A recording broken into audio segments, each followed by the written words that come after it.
Gypsy went on Julie Recaps Live this morning on TikTok. I caught most of it, but I tried to screen record it, but it was freezing, so I didn't get that much. But I'm going to show you guys what I have. But before I show you guys that, I want you guys to really hear me out. First of all, I think Julie Recap is a pick-me-sha.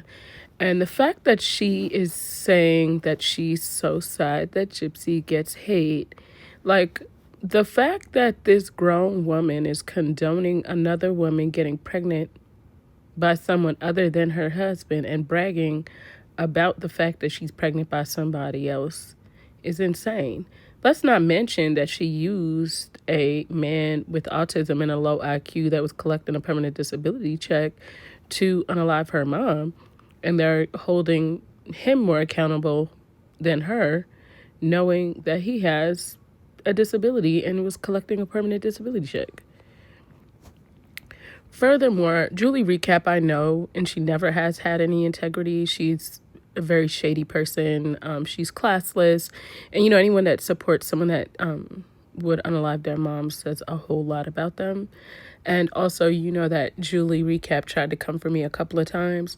I don't know if you guys remember, she did a post last year about Ryan Anderson and Gypsy possibly being relatives. And she was like, oh my gosh, da, da, da, da.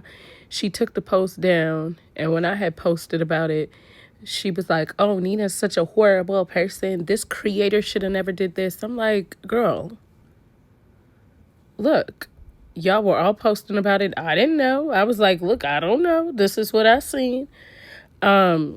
So the fact that she's even that fake, that she would do something like that, really just shows that she can't even stand on business. She's pretty much like, oh, okay, whatever. I don't know. She's just weird. She gives pick-me-sha vibes.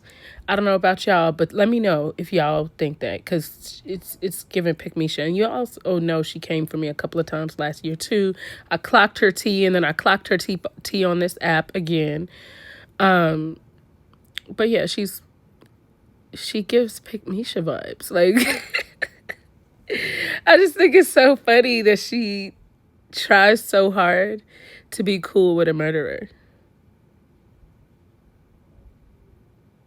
Like, what? Girl, go sit down.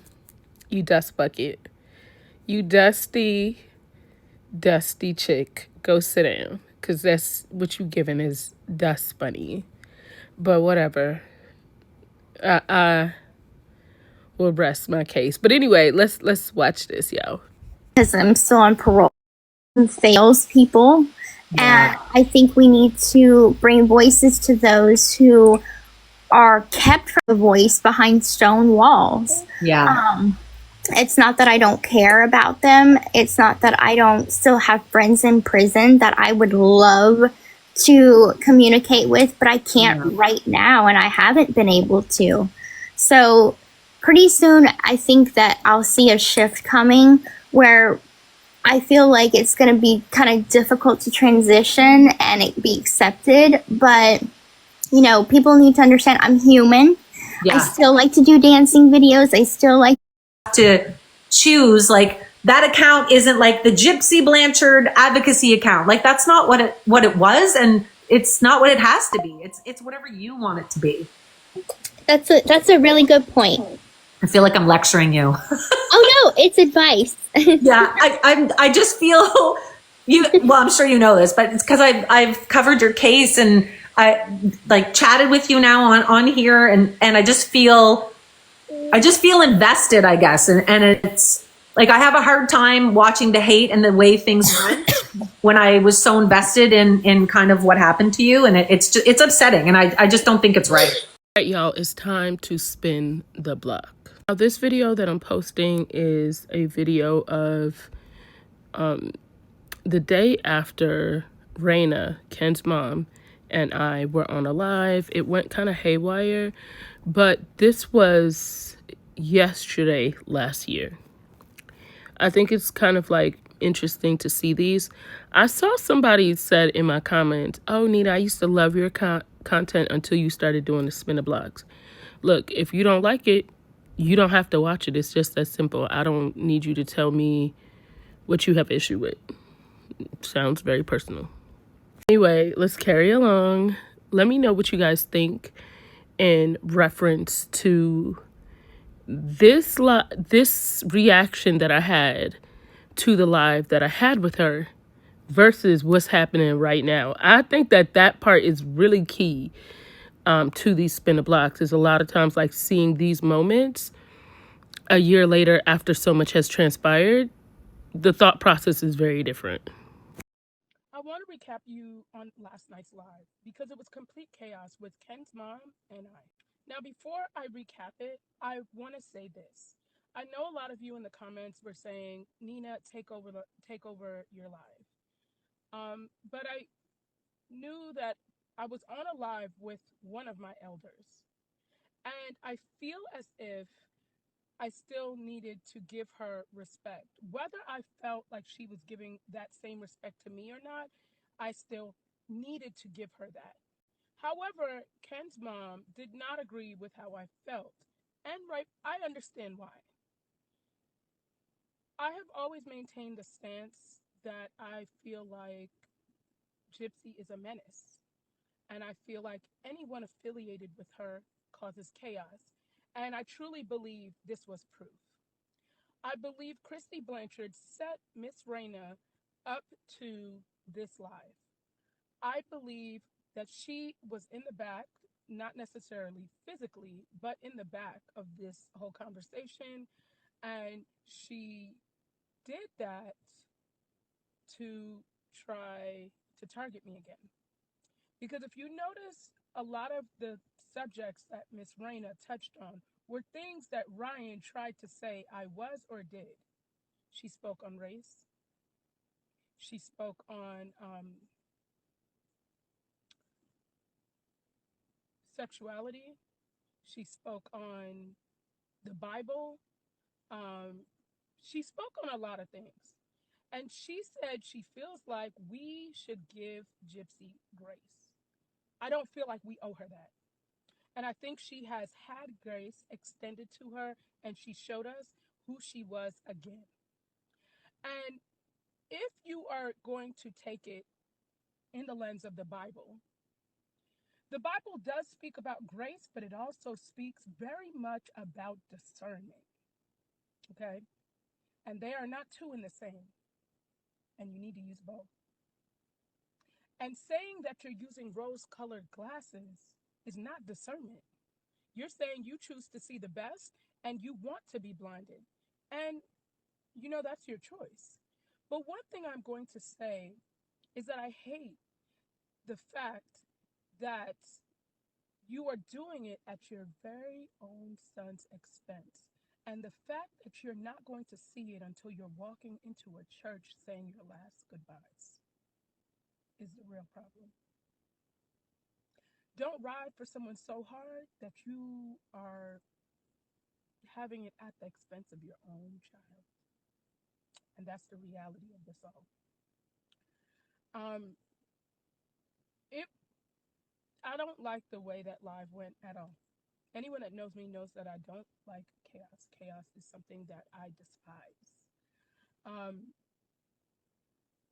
and I feel as if you allowed Christy Blanchard to use you. And you don't even realize it. Or maybe you do. But at the end of the day, Miss Christy Blanchard, what you have continued to do is try to target me. But one thing about me is I do have integrity. And I'm very diplomatic. So you'll never get me to do something that's out of my character because that's not who I am. So the fact that you continuously try to target me, when are you going to understand that I'm never going to be the person that you want me to be? I'm going to be me. I will still be graceful. I will still be classy. And I will still be diplomatic. Maybe that's something that you could learn. This is a shame. And Miss Christy Blanchard, for you to be out here doing this shows that all of this is just a sham. Gypsy will never change because you condone what she does. The fact that you out there taking pictures of Gypsy and y'all both selling the pictures, man, instead of worrying about every content creator that's on the internet, what you need to do is worry about your small square foot house and what's going on in there. And that's real tea. And Miss Raina, don't let nobody else use you because you allowed her to make you look really bad. I don't even want to show the video because I didn't even like the way that looked. I don't even want to shed light on the fact that you appeared that way. And I feel like you need to reflect on that. But I hope you guys have a great day. Bye-bye for now. Yeah. Go get that money, don't stop. Go get that money, don't stop. Go get that money, don't stop. Let's go. I'm in the spot to get me in the hitter. So Terrence Howard just explained perfectly how Diddy operates, how Diddy does Diddy things. And this all makes sense in a moment. But first of all, if you don't know Terrence Howard, he's an actor. He did movies like Hustle and Flow, man. He did a show called Empire. He was on Iron Man. You might have seen him on there. But he's also known for saying questionable things in interviews, like how he has simulations of vortexes and how he's about gravity, stuff like that. But anyway, back to the point. He says one day he's chilling at home and he gets a call from Diddy. And I can tell you right now, that's when Terrence Howard had a problem. See, Diddy called him and told him, look, Terrence, like the TikToker said, you an actor, right? Terrence said, yeah, that's me. Diddy said, hey, can you come through to the crib, give me a few acting lessons? Terrence Howard says, of course. Terrence said as soon as he pulls up to Diddy's crib, Diddy just posted, staring at him. Terrence said, okay, well, the first lesson to being an actor, Diddy said. Terrence said, Diddy said. So Terrence thinking, oh no, man, we gotta change the scenery. So he says, hey, Diddy, you was also talking about music, right? You wanna show me some music? Diddy said, Terrence said, all right. They go downstairs. Diddy got a studio in his crib. Diddy rich. Diddy showing him some songs. But Diddy posted still, staring at him while he playing the song. But Terrence, all he thought was, okay, this is a little weird. I'm a little uncomfortable, but Terrence doesn't really know what to think, right? So Terrence goes back to the crib. Terrence's assistant pulls up and says, yo, by the way, Diddy wants to hang out with you again. Terrence said, what did he say the reason was? The assistant says, well, I think he wanted to watch Netflix with you. If you don't know what that means, look in the comments. Terrence says, oh, I'm never hanging out with Diddy again, I guess. Now, let me explain a bit further, because the assistant didn't just come out and say, oh, Diddy wants to watch Netflix with you. It's what you can get from somebody's tone. You know what I'm saying? It might be in a look. It might be in a touch. It might be how they work their voice. But this is what I mean by Terrence kind of explained how Diddy operates. He's just so bold. I'm telling you right now, from all I've researched, from the stories, from the interviews, his boldness is what shocks me the most. Straight up staring at people, straight up licking his lips, straight up saying wild things like, oh, you look good in that type. Like, he told 50 Cent, yo, 50, let me take you shopping. 50 said, I'm 50 Cent. Why would you need to take me shopping? Diddy said, I just want to take you shopping. I want to buy you things. Damn, that's bold. But hold on now, it's never enough just to go out to the media and say, hey, Diddy gave me this look. Diddy say he's going to take me shopping. People like, people gonna rationalize, you know what I'm saying? It's something that people can't believe. But now that it's out, now that people know Diddy be wildin', hindsight, people can look back and say, oh yeah, he was weird. So I feel like this is how Diddy got away with these alleged things for so many years. He'll do something insane, do something bold, but he'll bank on the fact that people are probably gonna say, oh, you're just imagining it, or you're just exaggerating. Things with Wendy Williams seem to be going on a downhill spiral, and I'm not even sure how this is taking place because things seem to have gotten better before, and they were kind of like starting to give her freedom. But I think that judge is up to no good. But y'all watch this and let me know what you think. Wendy Williams was told that her career is over by the judge who oversees her guardianship. Wendy Williams had court on Thursday, and the judge that's presiding over her guardianship case was going off on Wendy Williams' niece, telling her that she believed that she was leaking information to the media, and if it continued, she was going to sanction her. Then the judge, out of random, looks at Wendy Williams and tells her, you've had a good career, but you will never have a career again. It's done. After the judge told Wendy Williams this, she started to break down, and she got very emotional and upset by the judge making these remarks. And if you know Wendy Williams, she loves being in the public eye. She loves being the center of attention. It's what she's done for so many years. And Wendy Williams, when she did have a chance to speak out, was speaking about how she was hoping to get back into something once she was freed from this guardianship. Now, lately, we have not heard from Wendy Williams because the judge also put a gag order on Wendy Williams where she's not allowed to talk to the media. So this is why the judge went after her niece, saying that I think you're leaking information to the media because Wendy Williams can't speak anymore because she's under a gag order. The judge wasn't even done there. The judge started attacking all of Wendy Williams' Williams family, saying that they were all no good. My heart breaks for Wendy Williams. Something about this judge just honestly doesn't sit right with me. Like, I don't feel like Wendy Williams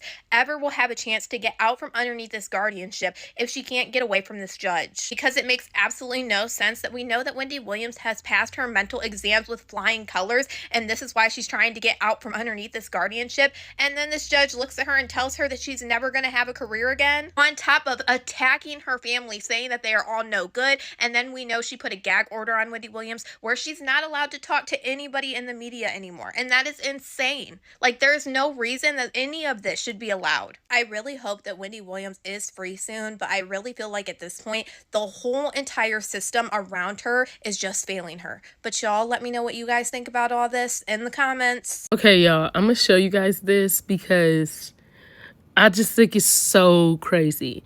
I found this girl on TikTok a couple of years ago, and a friend of mine had actually sent me her video, and she was like, girl, have you ever seen her? Now, she used to do a lot of videos with her doing her nails, and they were super duper long nails, and like you'd hear clack, clack, clack, clack, clack, and my friend would be like, oh, it's so relaxing. I hated hearing the noise, but I would watch it just because I was like, what the hell is she doing? I haven't seen her on my FYP in a long time, but then this came up, and I don't know if any of y'all have ever seen her. She has a pretty large following, so some of y'all probably did. So when y'all see this video, y'all might be like, what? But tell me this tea ain't wild. This is Bnee Canard, and she's a TikTok influencer currently being sued for sleeping with her friend's husband. And I read all the legal documents, even though I'm not a lawyer. So let me fill you in on this crazy case. Like I said, her name is Bnee Canard. She's an influencer with almost 3 million followers on TikTok. And in May of 2021, she married this man whose name is Devin. Bnee and Devin live in North Carolina, and they spent a ton of time hanging out with Devin's cousin Tim and Tim's wife, Akira. Bnee and Devin, Tim and Akira. So these two couples hang out, they go on double dates, make social media videos together, go to birthday parties, basketball games, baseball games, all the couple things. Until in January of 2024, Akira discovers a video of Bnee, her friend, and Tim, her husband, talking about things that they've done together. And yes, earlier I said Tim and Devin were cousins, so that would mean that Tim slept with his cousin's wife. Akira learns that this affair between her husband and her friend started in December of 2023, and on occasion even happened in her house when she would be asleep. After all of this is discovered, Tim and Bnee move out of the homes that they share with their spouses and into a home together. For all who don't know, me and Devin are divorced. And that's not a good thing, but another thing, your girl is moving. And then a few months after that, Akira sues Bnee, alleging that as a direct result of Bnee sleeping with her husband, Akira has suffered humiliation, mental anguish, and injury to her health. She says her children are now deprived of a 2-parent household, and Akira is deprived of the love, affection, companionship, and economic support of her own husband because he's given it all to Bnee. Akira also says the fact that the two of them are flaunting this relationship all over the internet. Oh, I thought the music was on play. No, you gotta just do it. Just once.